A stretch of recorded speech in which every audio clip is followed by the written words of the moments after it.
Sim, o mal começou aqui. Ele já estava à espreita no edifício Branford muito antes de Rosemary Woodhouse cruzar suas portas. O novo filme Apartamento 7A, estrelado por ninguém menos que Julia Garner, nos leva de volta ao icônico edifício onde tudo começou, revelando segredos sombrios e conspirações ocultas que se desenrolaram muito antes do nascimento do Anticristo. E apesar de tantas críticas negativas que o filme vem recebendo, me senti na obrigação de vir aqui para fazer o contraponto e te explicar o porquê você deveria dar uma chance a ele. Hoje então vamos mergulhar nessa prequela de O Bebê de Rosemary e descobrir o que realmente estava por trás das paredes do Branford. Fica comigo até o final, porque além de explorar essa nova história, eu vou revelar conexões secretas com um clássico de 68 que talvez você não tenha percebido. Pronto para desvendar os mistérios? Então bora lá!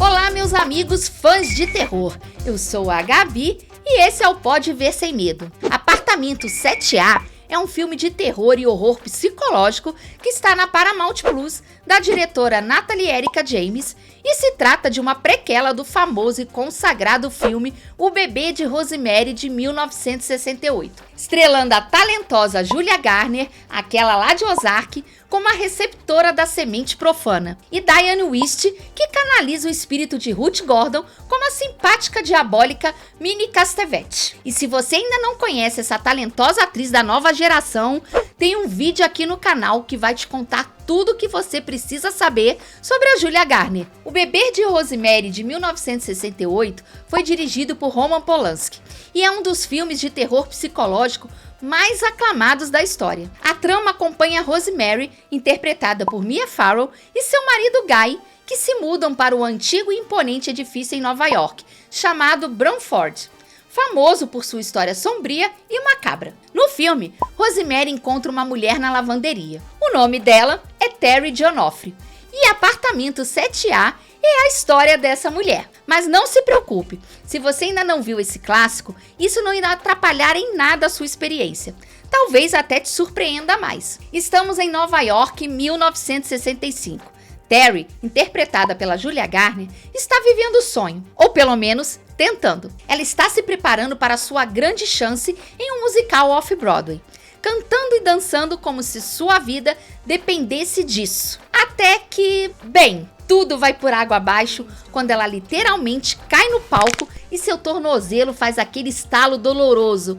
Sabe aquele clec, clec, clec, clec? Nossa, é de doer só de pensar. E em vez de ficar conhecida como a estrela em ascensão, ela vira a garota que caiu. E pra piorar, seu tornozelo não se recupera bem. Suas audições ficam instáveis, as contas começam a se acumular, nada fácil. E pra aguentar a barra, ela começa a tomar umas pílulas pra dor.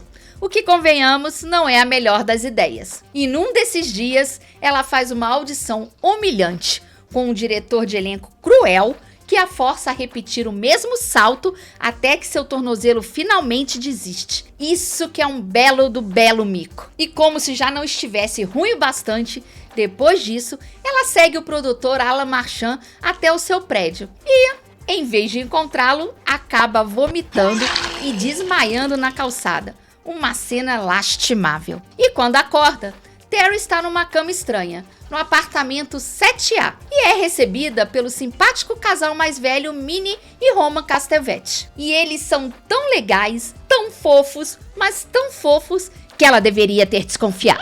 Eles lhe oferecem um apartamento de graça. Por quê?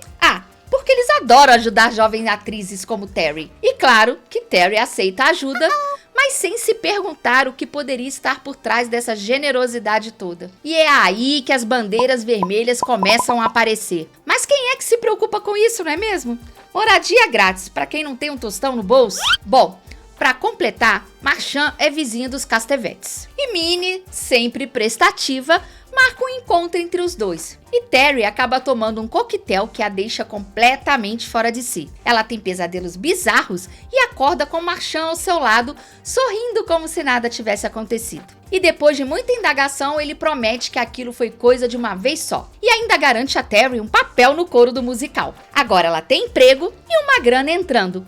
mas algo não está certo. E como os Castevetes conhecem todo mundo, até uma senhora com uma pomada milagrosa que cura seu tornozelo, Terry vai se envolvendo cada vez mais com essa turma gente boa. Ah, e o obstetra que eles indicam pra ela? Vamos só dizer que se você viu o bebê de Rosemary, já sabe que ela vai precisar dele. E sim, diante de tudo isso, de fato não temos nada de novo nessa premissa. Alguém ou alguma seita demoníaca querendo trazer ao mundo o anticristo. Mas daí a dizer que isso torna um filme ruim? Não, eu não concordo. Afinal, o que mais temos hoje são histórias mais que manjadas e recicladas por aí. E claro que sendo uma prequela, ainda mais desse tipo aqui, onde o filme que se segue praticamente vai continuar essa história, pra mim é natural que se use dos mesmos elementos do filme original. Acho que as pessoas ficam esperando que os filmes deem respostas óbvias e diretas, tipo, onde surgiu esse culto, como e por que ele foi criado.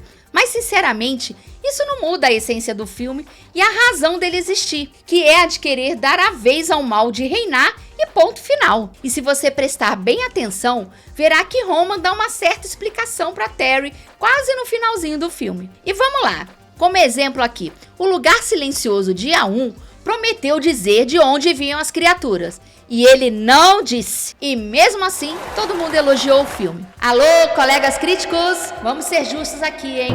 O filme, ele lida muito bem com temas de paranoia, controle e manipulação, criando uma atmosfera de crescente tensão e terror psicológico que funciona. E a atuação forte de Julia fez valer cada minuto.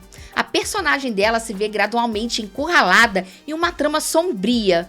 E ela dá um peso emocional a essa personagem. E a cena final me conquistou e me fez ver o filme com outros olhos, mesmo sem grandes reviravoltas durante a trama. Ela trouxe o desespero da personagem que perde o controle sobre o seu próprio corpo e está disposta a qualquer sacrifício para retomar esse domínio sobre si mesma. Então, para mim, o filme foi bom sim.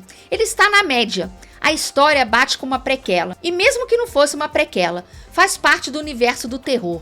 O mal querendo dominar o mundo e fazendo de tudo para isso acontecer. E as atuações são fortes e consistentes. Tem boas cenas, bom suspense e um desfecho que satisfaz. Se você ainda não viu o Bebê de Rosemary, eu vou fazer um comentário aqui que pode causar um spoiler em ambos filmes. Então, se não quiser saber, avança essa parte que eu vou deixar marcado aqui nos comentários os minutos. Melhor pular para curiosidade. Então vamos lá. Em O Bebê de Rosemary, Terry e Rosemary se uniram na assustadora lavanderia do edifício Branford, levando Terry a contar a Rosemary sobre seus aparentemente maravilhosos benfeitores, os Castevetes. E menos de um minuto depois, em termos de tempo de execução, os Woodrouses descobriram o corpo morto de Terry na calçada após seu aparente suicídio. E podemos ver nas cenas pós-crédito do apartamento 7A, quando os Castevetes avistam esse casal próximo ao corpo e já olham pensando em fisgá-los como as próximas vítimas, já que a tentativa com a Terry de dar à luz ao anticristo falhou. Eu sinceramente achei uma ótima e sutil conexão. Não esperava mais que isso não, e não compromete em nada para quem não assistiu o clássico. Isso e uma breve cena na lavanderia com Terry e alguém que parece muito com Rosemary, mas que termina antes que qualquer troca possa acontecer. Para quem assistiu o filme anterior, seria tipo um easter egg. E uma curiosidade, a locação do edifício Branford no filme Bebê de Rosemary de 68 usou como referência externa o famoso prédio Dakota localizado em Nova York. E esse prédio ele é icônico, tanto pela sua arquitetura, quanto por ter sido associado a eventos históricos, como era a residência de John Lennon e o local onde ele foi morto. Apesar de filmado em Londres, o filme novo é ambientado na Nova York dos anos 60 também, e preservou a identidade visual do edifício Branford, mesmo que não seja o mesmo local físico.